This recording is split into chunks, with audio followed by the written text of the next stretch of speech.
Hey, good afternoon, everybody. I'm Stefan. I'm a designer, and it's also my privilege to lead a part of this amazing team here at George. Today, I want to start with a confession. Just 3 years ago, I honestly thought this whole AI thing is just a hype. I was sure it would be the same as we've seen with things like Google Glass or NFTs. Everyone talks about it for a year, and then the next big thing would come along and it would be gone. And I said to myself, come on, these early AI generated images, it looks more like a bad dream of some sort, right? As designers, we were still joking how bad this output was. Fast forward just 1 year, and boy, oh boy, was I wrong.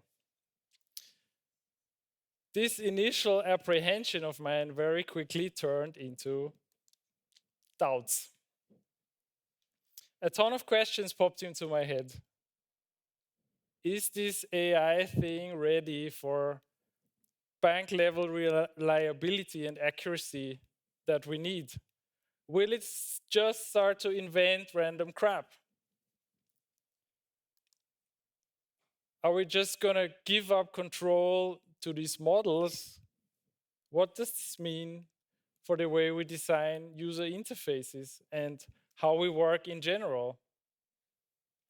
Then, on the other hand, what about our users?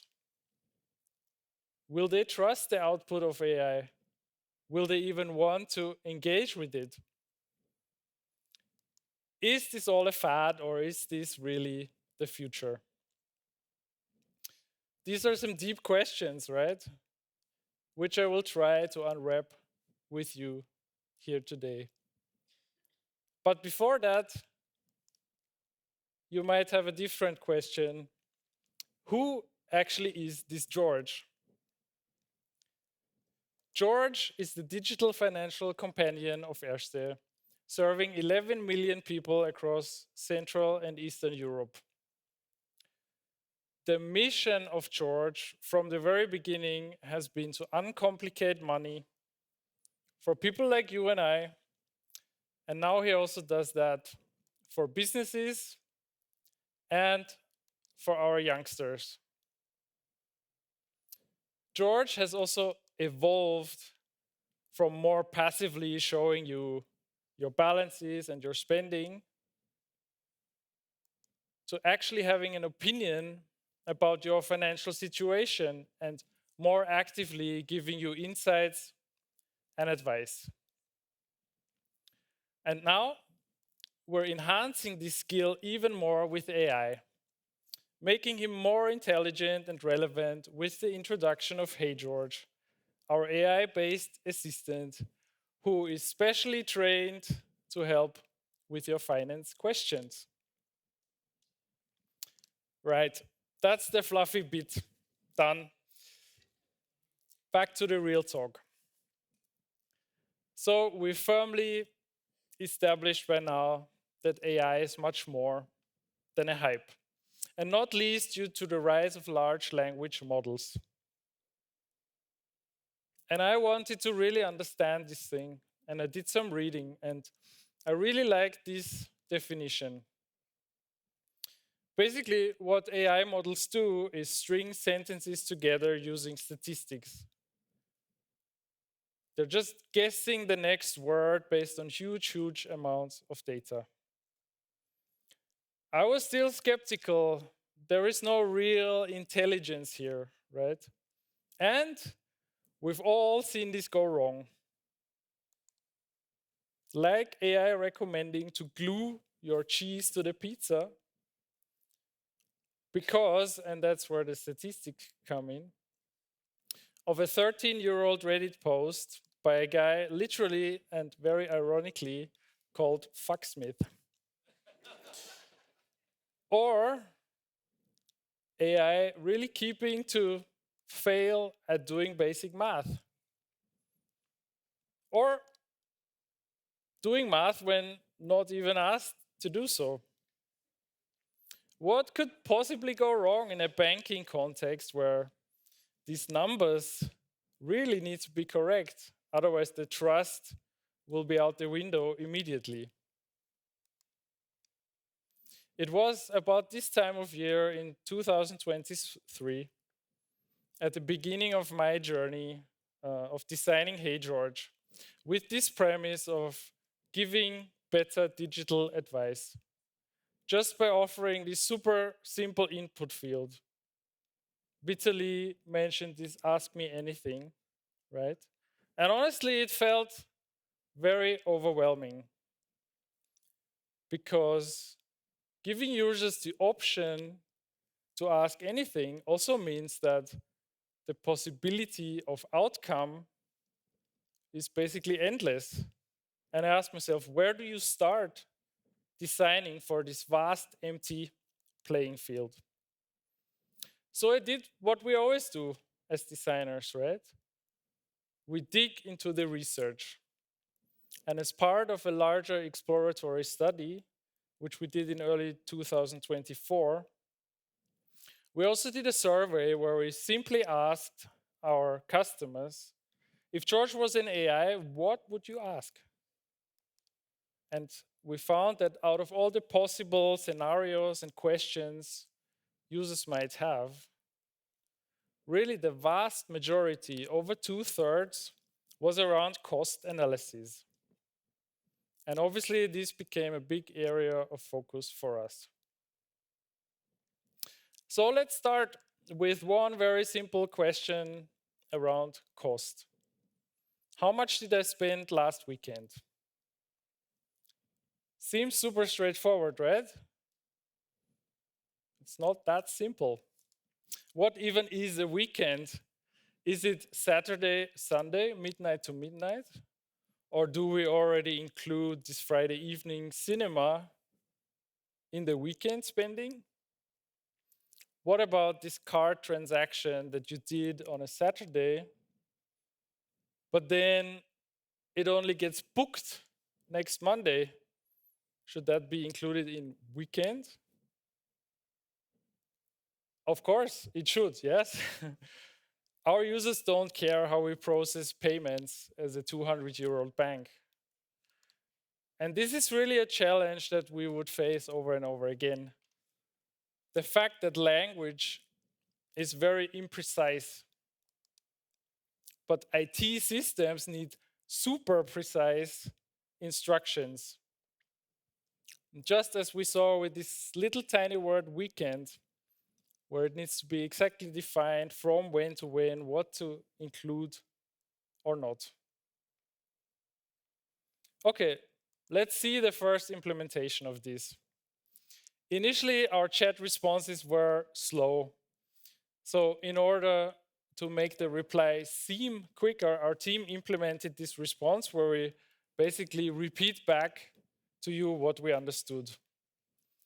This very quickly turned into my first UX battle. Users were okay to hear this once, but after the fifth time of hearing, oh, I think you're asking me this and that, they got really annoyed. But to even attempt to be able to fix this, we first had to shave 10 seconds off the answer generation time. And 10 seconds in interacting with digital products is really an eternity and can make the difference between, wow, this is really helpful and cool, and all right, I'm losing interest. Okay, let's look at the actual answer. In the first version, we see, okay, you made some payments on the weekend. We even broke it down by category. But overall, the answer is kind of long and complicated. And if we consider some design principles which we always consider in our work, like information hierarchy, then we see that this amount spent, which was the only thing that you actually asked for that weekend, gets lost within all the other text, right? The UX battles continue considering other principles like tone of voice and simplicity. Actually, over half the text that was generated was basically a technical explanation how these numbers were calculated. And we see a lot of bullet points and lists. Somehow LLMs seem to love bullet points. But you would not speak like that in a day-to-day conversation. In the second version, we managed to put in a bit more structure, a bit less text. It's easier to digest. But if you think about it, I mean, for sure, there is a reason why early operating systems and websites have moved on from being just text to graphical user interfaces. So there was my next UX challenge for the team. What if we could use generative UI to create a widget as a response to the question? So that the main sum for this weekend would be really in focus, nice and big at the top. And you would see transactions like you're used to from other places in the app. This is not groundbreaking, revolutionary stuff, right? You might even say, yeah, well, of course this is better. But the real game changer is by generating UI widgets, we can support lots of different ways of users asking for informations. Because you might not only ask for the weekend spending, of course, you could ask for example, a much bigger time frame where we cannot list every single transaction in a chat interface. Or a more general idea, what am I spending monthly? Or development of costs over time, or the comparison across multiple categories, etc., etc. The possibilities, again, seem endless. And with generative UI, we can serve all these individual needs. And it's AI, right? AI can just do it for us, no? I'd like to illustrate this with a conversation that we had at another conference where a colleague said, why do they need a DJ? You could just have a playlist because the DJ also just presses a button. Ironically, Maylin had the exact same metaphor. I actually brought along that TikTok that you mentioned, so let's watch it together. What the fuck do DJs actually do?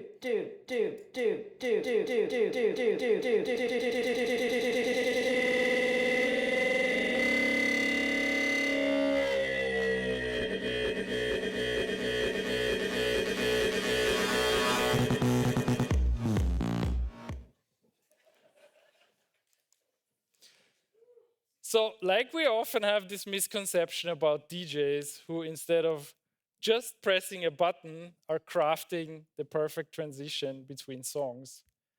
I had the same misconception about AI and prompt engineering. So, in this next little segment, let me show you WTF do prompt engineers actually do to craft the perfect conversation. So, the user asks a question, and our developers actually have to pick that prompt apart, understand which data source we need. In our case, it's transaction data. Then dive down to the backend, load this data, analyze the data, see what comes back, and then only based on that, we can resurface, engineer an internal prompt which tells our LLM what to answer and which visualization to generate that fits this data. Because remember, we never ever let the LLM come up with numbers. We have to very strictly control the output. That was still a very simplified view of me with my designer hat on. I don't think I fully understood how this works, but for sure I can tell you, it is not just AI magic. It takes a lot of very skilled people to make this work. And also us as UX professionals, like the engineers, we have a tough job here, right? This stuff is not easy. Let's do a little experiment to prove this point. Who here had ever had a negative experience with a chatbot? For example, your energy provider, your phone provider. I think it's safe to say it's everyone. Yeah. We have all experienced bad chatbot implementations. And if you're an early millennial like me, you still have this little guy etched into our brains as this annoying little creature that pops up on our screens without being asked. And we remember those negative experiences much more than the positive ones because of something called negativity bias. Evolution has programmed us to remember the bad berry or mushroom or whatever we ate that made us throw up much more than the good food. And in that case, for a good reason. And actually, research tells us that we need 3 positive experiences just to balance out 1 negative. That's just to get on a neutral level again. Did we always get this right with Hey George? No. Actually, a very common question that users have is how can I cut down on unnecessary spending? And there was one example where we told them, well, don't use public restrooms, which is fine if you're an AI, right? Not so great if you're a human. So we need to constantly review our conversations because in order to create a great product, we need lots of moments like these where you get a notification, oh, this card payment looks fishy, let's check it out. And the bot asks you, was this really paid by you? It's moments like these where you go, wow, this was super helpful. Or George gave me this great insight. I had no idea I was spending that much on food deliveries. Or I lost my wallet and AI chat solved it for me. These are the scenarios and the situations which allow us to turn things around and regain the trust of our users. Okay, I think there is still one critical advantage of visual UI compared to conversational UI that we didn't talk about yet. And that is the information is just there, right? It's maybe displayed in a more rigid way, in our case, of spending analysis. By default, you see the current month, but there's no prompting needed. I can just look at the data. And when we do user testing, we've seen this a bunch of times that users feel overwhelmed too by this empty input field. They feel this pressure of that blinking cursor and they just don't know what to ask. So, how can we help them overcome this blank page syndrome? Of course, we can have useful conversation starters when you enter the chat. In fact, more than a third of our conversations are started this way. We can keep the conversation going by serving helpful predefined replies. But what if instead of AI chat being this separated feature that lives behind this bubble on the overview, these 2 worlds of established UI solutions and AI assisted conversations could be much more tightly connected. What I'm going to show you next is still in the works. But the idea is that we would enable you, for example, to dig deeper into your spending behavior by suggesting relevant questions directly on the page where you're viewing a transaction, for example.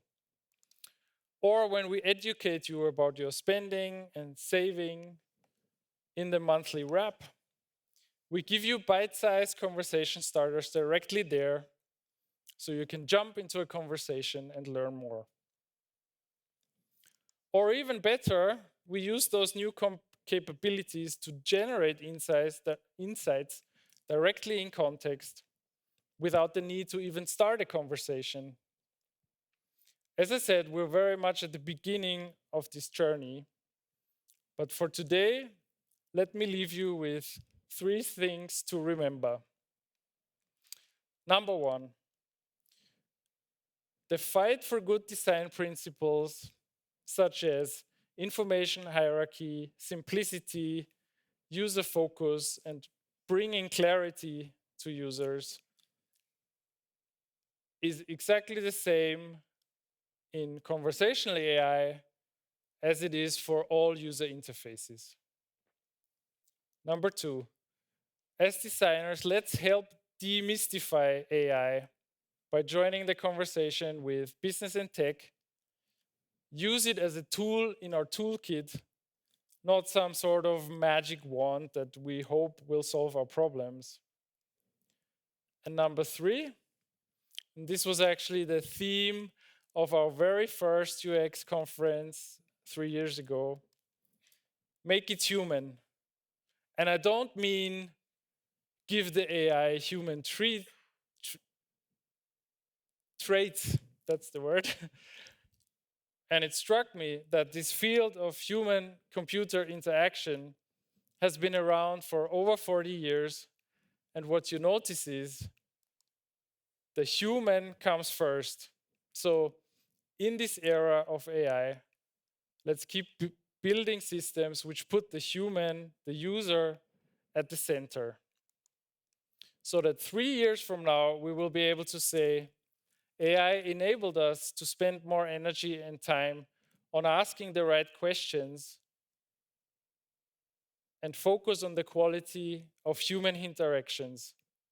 Will we have created meaningful experiences with AI as a supporting tool, giving great financial advice to customers who would otherwise miss out? Certainly, that's the AI future that I'm hopeful for. Thank you. Thank you, Stefan.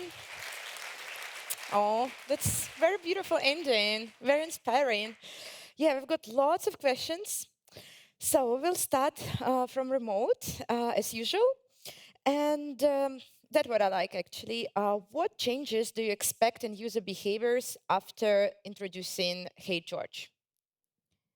Yeah, what's going to change in the user behavior? It's easy. Yeah, great question.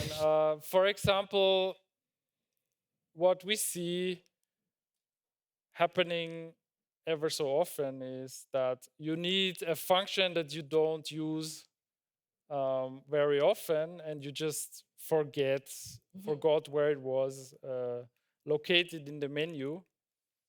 So right now, what you just do is they search around and click around, and in future, we will enable them to find these functions directly via chat. And of course, there is user education needed. But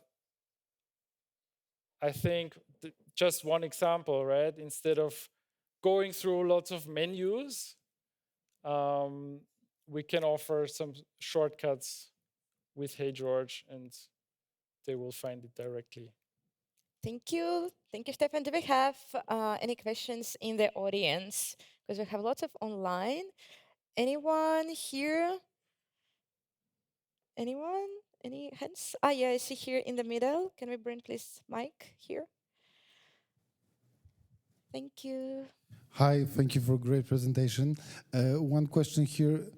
Do you think that search and that AI thing you are designing will merge one day? So we will have like one solution for that? Yeah, it's something for sure we are thinking about. You see this already with things like Type to Siri or WhatsApp. When you start the search, there is always the AI interaction directly there in the search interface as well, right? I'm not sure if our users are ready for that. I think mental model wise, there is a big difference between performing a search task and conversations. Mm. Mhm. But I can well imagine that in future, search and chat will merge much more. Yeah, for sure. Thank you. Thank you. Talking maybe again about the future, are you taking into consideration to implement a voice mode, advanced voice mode This for question HR? always comes up. Yes, it always comes up, Stefan. Yes, we're thinking about it. We don't have it directly on the roadmap. Mhm. Actually, the native keyboard offers this as well, right? Mhm. So, as an assistive technology, you can already use voice to type. Yeah, maybe we will have this. Yeah, hopefully soon. Any question, the last question from the audience? Anyone here? Raise your hand. Okay, then we have last question. So, that's also super interesting. What are some banking tasks where your conversational interface could outperform visual UI? I think for sure what I mentioned about spending analysis, Mm-hmm. right? Comparing on a yearly basis what is my cost development in a certain category, let's say insurances, whatever. This, if I want to analyze this right now, you have to do a search and then find out the number and do another search for this other year. If you can just write that as a prompt, Mm-hmm. for sure AI can be much quicker in giving you this data and this insights. That's true. Then thank you so much, Stefan. Thank you. Big applauses for Stefan.